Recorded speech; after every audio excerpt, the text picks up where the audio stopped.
Why do you want to work out? What is your goal? The most important thing is that you have a vision, that you have a goal. Because without that vision and without that goal, again, you're drifting around and you're never going to end up anywhere.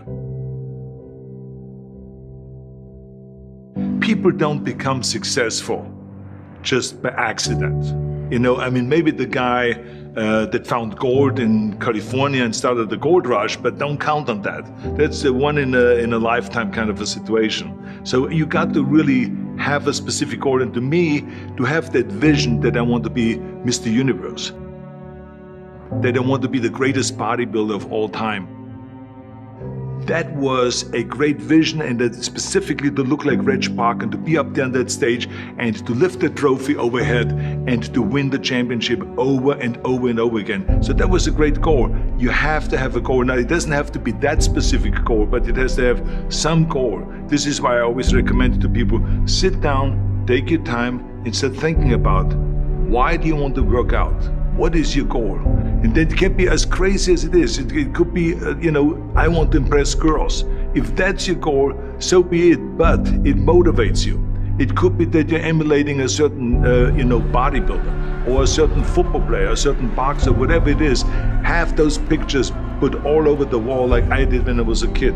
I put pictures of Reg Park and of Sonny Liston, of boxers and of Ali and of powerlifters and weightlifters all over my bedroom, wall.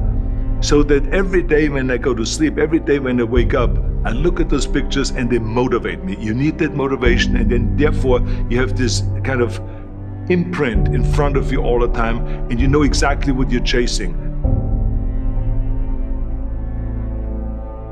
People always come up to me and says, why are you smiling? You're working out 5 hours a day. You're doing the same as the other guys, but the other guys have a sour face. They're pissed off that they have to do another rep or another set or something. I looked forward to another 1,000 reps of sit-ups. I looked forward to another 500 pounds of leg press or squat. I looked forward to doing more and more curls until my arms fall off. Why? Because I knew that every rep that I did and every set that I did and more weights that I lifted, I get one step closer to turning that vision into reality.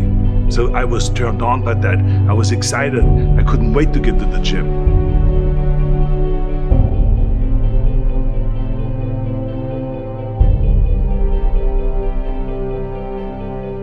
I remember that when I weighed 245 pounds, and Bob Raferson, the director of Stay Hungry, said to me that I'm interested in having you come in for a reading and work on your acting and all this, because I'm interested in having you in a movie to star with Jeff Bridges and with Sally Fields. I was delighted about that, and I was excited, and I started pumping up more and more. And then he said, but I don't want you to weigh more than 210 pounds.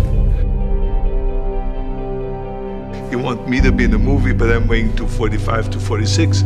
I say, I just won the Olympia, I say, which was 1974, and I was really at my biggest. And but he demanded that, and he says, look, it's very simple. On the day we start shooting, he says, I'm gonna put you on a scale, and if you don't make the 210, you're out, because I have someone else in mind. And I worked on it. I started visualizing myself very clearly as a lean athlete, because that's the only way I could lose that weight and all of a sudden get interested in running more, because up until that point I ran like 3 miles after training or before training or whatever, but now all of a sudden it was 5 miles, 6 miles, 7 miles, 8 miles, and they even ran mini marathons in order to lose the weight, and I did everything with high reps, and I was watching my diet, what I eat and all those kind of things. And but the day before, I remember we were in Birmingham, Alabama. The day before I was at the YMCA with Bob Raferson. He was swimming and I was working out, and I was running. There was a track there and I was running. He says, let's step on the scale. And I stepped on the scale and I weighed 209. So it just shows to you what is possible if you visualize exactly what you want to look like.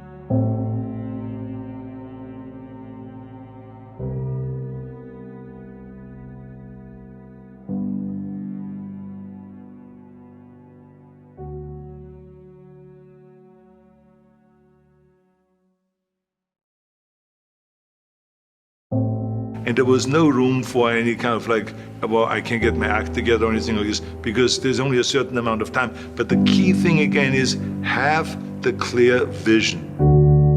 Have the specific goal of what you want to accomplish, because then you never go to the gym and you say, the day I feel down a little bit, I don't know what it is all about, I don't know my life, I'm confused. No, I tell you that I was a perfect example of someone that was not confident at all.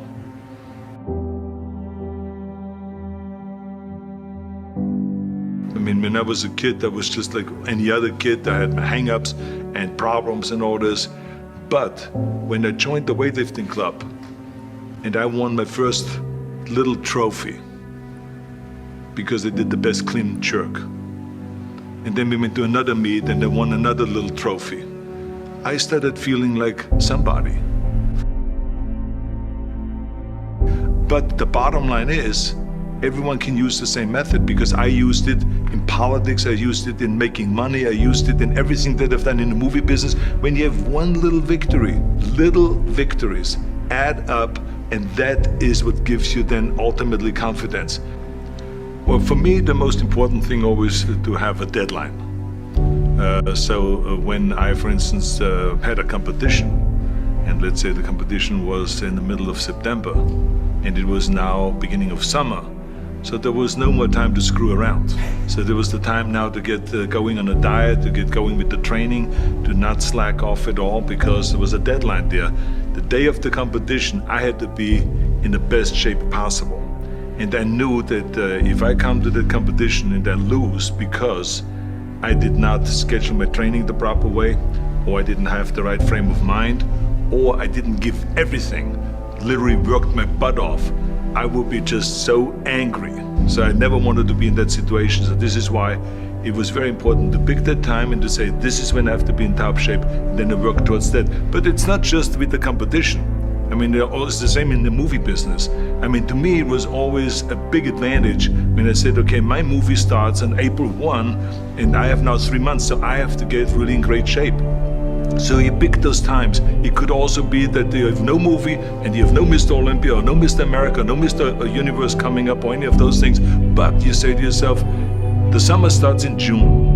I'm gonna go to the beach in June, and at that time, I want to be in great shape. So that creates an urgency that makes you really start training hard and taking it seriously. Because if you don't have a specific plan, then you wander around. I mean, you can have, as I've told you many times, the best ship or the best plane in the world, but if you don't have a specific goal where you want to go and when you want to get there, you just drift around and you never get anywhere. So this is why it is so important to create that urgency and have a specific time when you want to be in shape. Well, I mean, look, everyone has a problem with time. But the day is 24 hours and we sleep 6. Now I know there's some out there that say, whoa, I need 8. Well, I say just sleep a little faster. Because the bottom line is we have 6 hours of sleep, 24 hours are available, so you have 18 hours now available to your work, your family, your hobbies, and also to learn something new or to do something new, which could easily be that you want to learn a new language, or that you want to read as a New Year's resolution, I have to read a book every week, or you say, I'm gonna go and reshape my body. So you're gonna go and take this hour out of your schedule and say, I'm gonna train an hour every day.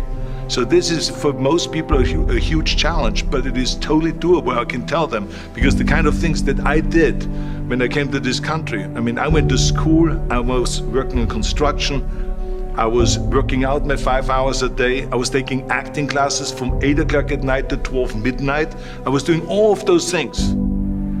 I wanted to make sure that out of the 24 hours of the day, that I don't waste one single hour. Those hours were too precious. And so there I just want to tell people, don't give me this thing, I have a difficult time with the time and I don't have time for this and I don't have that. You have time, you make the time.